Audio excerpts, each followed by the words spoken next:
세계 최대 태양광 발전소가 중국 칭하이성 사막에 들어섰습니다. 규모가 어마어마한데요. 풀가동하면 노르웨이 전체의 전력을 공급할 수 있는 수준이거든요. 근데 이 끝이 아닙니다.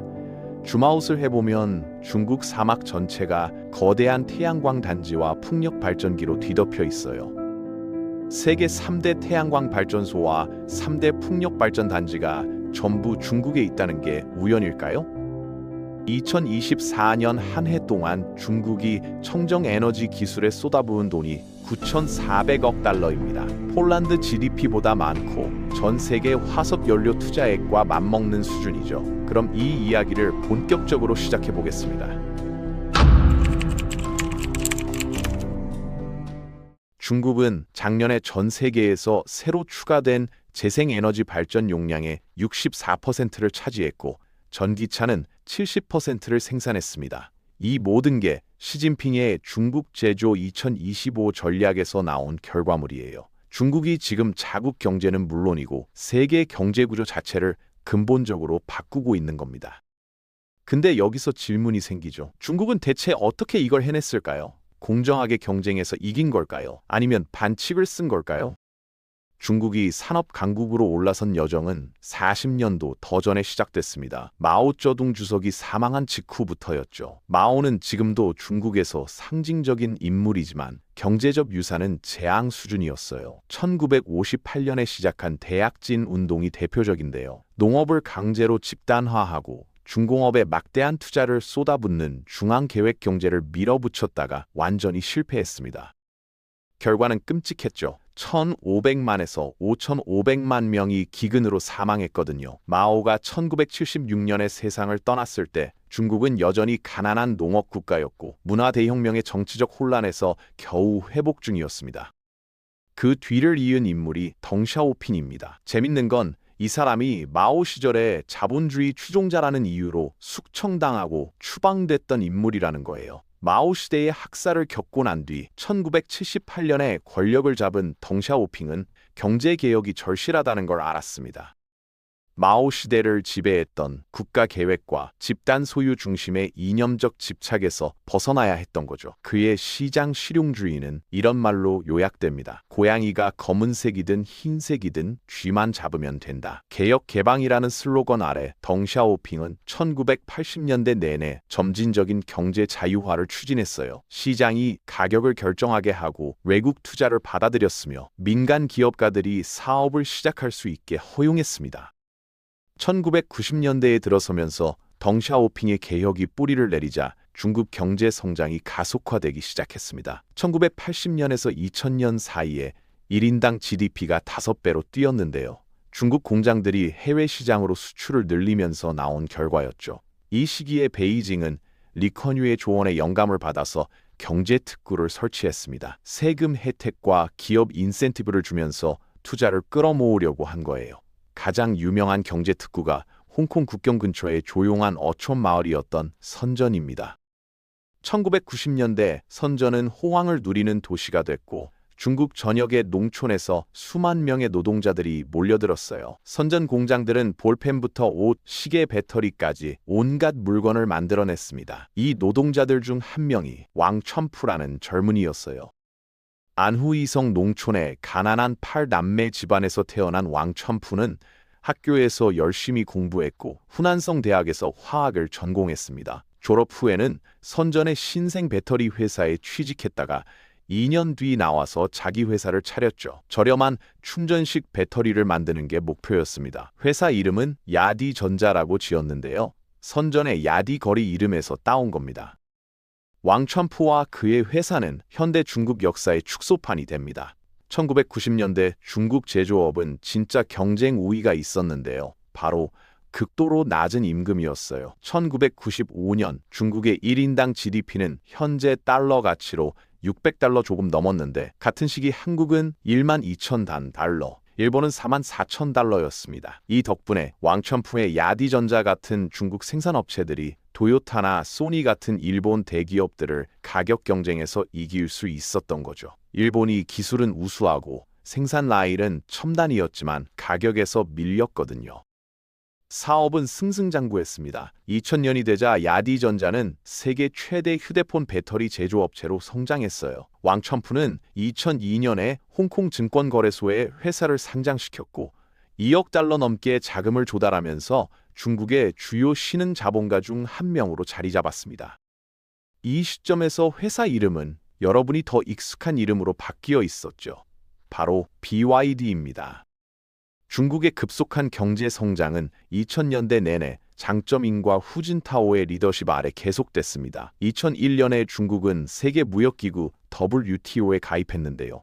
이게 현대 경제사에서 결정적인 순간이었어요. 중국 제품들이 글로벌 시장에 접근할 수 있는 길이 크게 넓어졌거든요. 중국은 국제 원칙에 따라 경제를 자유화하겠다고 약속했고 그 대가로 WTO 가입 후 10년 동안 1인당 GDP가 다시 5배 증가했습니다. 상품 수출은 2007년에 GDP의 60% 정도를 차지할 만큼 폭발적으로 늘어났죠. 값싼 중국 제품들이 해외 시장을 휩쓸었고 중국은 전 세계를 상대로 막대한 무역 흑자를 쌓아가기 시작했습니다. 이런 수출 주도 성장 덕분에 중국은 2010년에 공식적으로 일본을 제치고 세계 2위 경제 대국이 됐어요. 하지만 이 모든 성과에도 불구하고 중국의 수출 경제는 여전히 저급 노동 집약적 제조업에 집중돼 있었습니다. 선전으로 돌아가 보면 왕첨푸는 BYD 사업을 다각화하고 있었어요. 어려움을 겪던 자동차 회사를 인수해서 자동차 산업에 진출한 겁니다. 충전식 배터리 생산에서 쌓은 강점을 살려서 중국에서 하이브리드와 전기차를 생산하려고 했죠. 하지만 아직 세계 시장에서 주요 경쟁자는 아니었습니다. 2010년 기준으로 전 세계 자동차 생산량 순위에서 26위였거든요. GM이나 폭스바겐, 도요타 같은 업계 거인들에 한참 뒤처져 있었어요. 상위권은 여전히 미국, 독일, 일본의 유명 브랜드들이 장악하고 있었습니다. 그리고 중국 기업들이 태양광 패널 같은 청정 에너지 기술 생산에서는 입지를 넓혀가고 있었지만 국내 사용은 거의 없었어요. 2010년에 중국 전력의 80%가 석탄 연소에서 나왔습니다. 덩샤오핀이 집권한 지 30년이 지났을 때 중국은 완전히 달라진 나라였어요. 가난하고 폐쇄적인 농업사회에서 빠르게 성장하는 글로벌 제조업 중심지로 탈바꿈했는데 주로 값싸고 노동 집약적인 상품을 수출하는 방식이었죠. BYD의 왕첨푸는 목표를 세웠습니다. 2025년까지 세계 최대 자동차 생산업체가 되겠다는 거였는데 아직은 먼 꿈이었어요. 경제는 여전히 더럽고 저기술 제조업에 뿌리를 두고 있었고 고급 제품은 다른 나라들에 크게 의존하고 있었습니다. 중국이 초강 대국이 되려면 이게 바뀌어야 했죠. 시진핑 주석이 2012년에 집권하면서 중국을 초강대국으로 만들겠다는 비전을 들고 나왔습니다. 중국몽을 추구하겠다는 거였죠. 그래서 2015년에 새로운 경제개혁 전략인 중국제조 2025를 발표했는데요. 중국 경제 발전의 다음 단계를 위한 청사진으로 설계된 겁니다. 중국 경제의 약점들을 명시하고 이를 제거하기 위한 목표를 세웠어요. 중국 제조업이 규모는 크지만 강하지는 않고 혁신이 부족하며 핵심 기술과 고급 장비를 외국에 의존한다고 지적했습니다. 또한 국가의 미래 제조 강국으로서 핵심 분야들을 규정했는데요. 로봇공학, 항공우주, 생명공학, 전기차, 재생에너지 기술 등이 포함됐습니다. 이 문서는 2010년대 초반에 부상하기 시작한 핵심 현대 산업들을 국가가 지원하라는 명확한 지시였어요. 그러면 10년이 지난 2025년 지금 어디까지 왔을까요? 간단히 말하면 중국이 지금 글로벌 청정 에너지 공급망을 지배하고 있습니다. 올해 처음 5달 동안 중국은 244기가와트의 새로운 태양광과 풍력 발전 용량을 설치했어요. 이게 대략 초당 100개가 넘는 태양광 패널을 설치하는 속도이고 인도네시아나 터키 전체에 전력을 공급할 수 있는 양입니다. BYD, 롱지 솔라, 골드윈드 같은 중국의 녹색 기술 기업들은 비용과 제품 혁신 면에서 세계 최고 수준이에요. BYD는 이제 생산량 기준으로 세계 3위 자동차 브랜드가 됐고 중국은 이제 기존 휘발유 자동차보다 전기차를 더 많이 구매합니다. 그리고 이 지배력을 전 세계로 수출하고 있죠. 중국이 전 세계 태양광 패널 생산 능력의 80%를 차지하고 있습니다. 풍력 터빈 생산의 60%, 리튬 배터리 생산의 90%까지 차지해요. BYD는 브라질, 헝가리, 태국, 터키에 공장을 세워서 각 지역 현지 시장에 직접 전기차를 공급하고 있습니다. 여기에 더해서 중국의 무역 흑자는 거의 1조 달러에 달했어요. 부인할 수 없는 사실이죠. 중국이 글로벌 산업 경쟁에서 이기고 있습니다. 그런데 여기서 핵심은 중국 기술 기업들이 오늘날 세계에서 가장 경쟁력 있는 기업들 중 하나가 됐다는 겁니다. 하지만 혼자 힘으로 여기까지 온 건 아니에요. 처음부터 끝까지 중국 정부의 광범위한 지원을 받았거든요. 2019년 한 해만 해도 신뢰할 만한 데이터가 있는 가장 최근 연도인데요. 정부가 산업 지원 지출로 4천억 달러를 쏟아부었습니다. 지출은 여러 형태로 이루어집니다. 가장 명백한 건 직접 보조금이죠. 중국은 2009년에 전기차 구매 보조금을 도입했고 2022년에야 전국적으로 단계적으로 폐지했는데 자동차 제조업체에게 직접 지급됐어요. 차량당 평균 직접 보조금은 시간이 지나면서 줄어들었습니다. 2010년에는 차량당 약 2,700달러였다가 2022년에는 1,500달러로 떨어졌지만 총액은 계속 늘어서 마지막 해인 2022년에 무려 50억 달러에 달했죠. 예를 들어 BYD만 해도 2018년에서 2022년 사이에 37억 달러의 보조금을 받았는데 2022년에만 22억 달러를 받았습니다. 한편 중국의 두 대형 풍력 터빈 제조업체인 골드윈드와 밍양은 2018년에서 2022년 사이에 각각 1억 6천만 달러 이상의 직접 보조금을 받았어요. 게다가 중국의 재생에너지 발전소들은 올해까지 전국적인 발전 차익 지원 제도 아래에서 우대 가격을 누렸는데요. 석탄 생산 업체들보다 전력 단위당 더 많은 돈을 받았습니다. 전국 차원에서는 더 이상 존재하지 않지만 일부 대형 성들은 여전히 비슷한 제도를 운영하고 있어요. 직접 보조금이 중요한 부분이긴 하지만 연구에서 분석된 산업 지출의 약 22%를 차지할 뿐이고 전체 그림을 보여주는 것과는 거리가 멉니다. 중국은 세금 인센티브와 크레딧을 제공해서 이 기업들이 성장하고 운영하는 걸 돕고 연구 개발을 가능하게 해주죠. 저렴한 토지를 제공할 수도 있고 전기 같은 다른 투입 비용의 가격을 관리할 수도 있습니다. 올해 초만 해도 중국에서 가유한 성 중 하나인 장쑤성이 산업용 전기 가격을 9% 인하해서 지역 산업의 이윤을 지원했어요.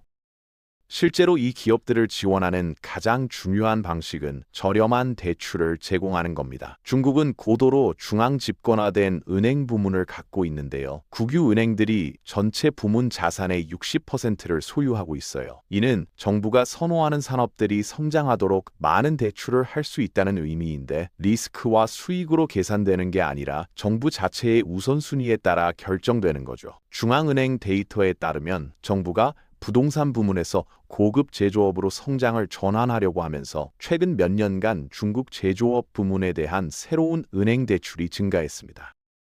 마지막으로 중국에만 있는 여러 형태의 산업 지원이 있어요. 국유 기업들이 경제에서 큰 비중을 차지한다는 건 이 기업들의 대규모 구매를 통해 산업 초기 확장을 지원할 수 있다는 뜻입니다. 예를 들어 BYD는 2011년에 선전 정부로부터 세계에서 가장 큰 전기버스 공공 임대 입찰을 받았어요. 그리고 정부 소유 투자 수단들이 개입해서 핵심 산업의 자본 금융을 제공할 수 있는데 거의 벤처 캐피털 투자자처럼 행동하는 겁니다. 2020년에 안후 이성 허페이시 정부가 지역 투자 수단들에게 전기차 생산업체 NIO의 지분 24%를 10억 달러에 매입하도록 명령했는데 사실상 구제금융이었죠. 이 모든 게 의미하는 바는 중국 기업들이 더 저렴하게 운영하고 생산할 수 있다는 겁니다. 임대료가 낮고 세금 부담이 적으며 부채 비용이 낮고 거대한 국내 시장에서는 수요가 보조금으로 지원되거든요. 전기차를 예로 들어보죠. 2009년에서 2017년 사이에 중국 전기차 산업은 610억 달러의 정부 지원을 받았습니다. 이 중 80%가 직접 보조금과 세금 면제 형태였고 12%가 정부 구매, 약 3%가 연구 개발 보조금과 인프라 보조금이었어요. 전체적으로 정부 지원이 2018년 신차 비용의 23%, 즉 1만 3천 달러를 커버했습니다.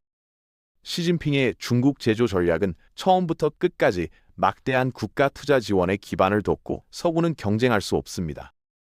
중국의 글로벌 재생에너지 공급망 지배는 세계 무역에서 가장 논란이 많은 주제 중 하나가 됐어요. 중국산 저가 태양광 패널, 전기차, 풍력 터빈의 물결이 무역 파트너들로부터 관세와 보호주의 조치 요구를 불러일으켰습니다. 2024년에 미국 재무장관은 중국 수출이 미국 산업을 초토화할 위험이 있다고 경고하기까지 했죠.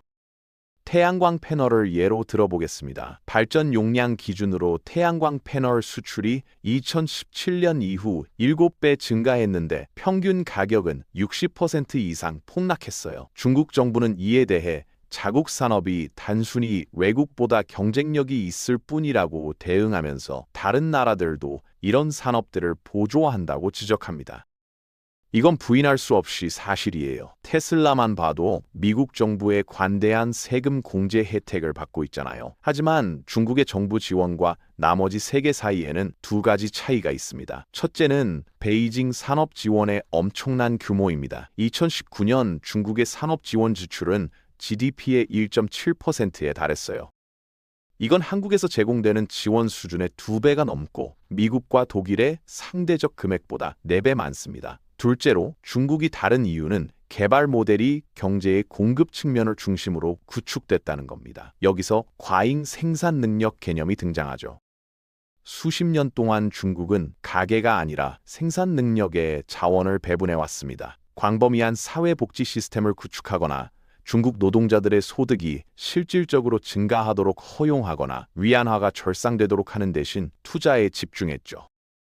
도로, 공항, 철도 노선, 산업 능력, 연구 개발의 말이에요. 그리고 위안화를 약하게 유지해서 이 생산 능력을 해외에 판매하는 걸 도왔습니다. 이는 두 가지를 의미해요. 첫째, 공급망의 모든 단계에서 생산 비용이 더 저렴하다는 겁니다. 전기차를 제조한다면 BYD가 정부 보조금과 대출에서 지원을 받는 것만이 아니에요. 자동차를 만드는 데 필요한 모든 것, 타이어부터 앞유리, 플라스틱까지 모두 국내에서 극도로 저렴한 가격으로 생산되는 거죠. 그리고 동전의 반대편은 중국 소비자들이 적게 소비하고 소득에서 더 높은 비율을 저축한다는 겁니다. 결과적으로 경제에서 생산된 상품을 덜 소비하게 되는 거예요. 2023년에 소비는 중국 GDP의 40%만 차지했는데 세계 평균은 50%입니다. 이 둘 다 중국이 소비하는 것보다 더 많이 생산한다는 걸 의미하고 그걸 큰 무역 흑자 형태로 해외에 수출하는 거죠. 도이치뱅크에 따르면 중국이 전 세계 제조업의 32%를 차지하지만 소비는 12%만 차지합니다.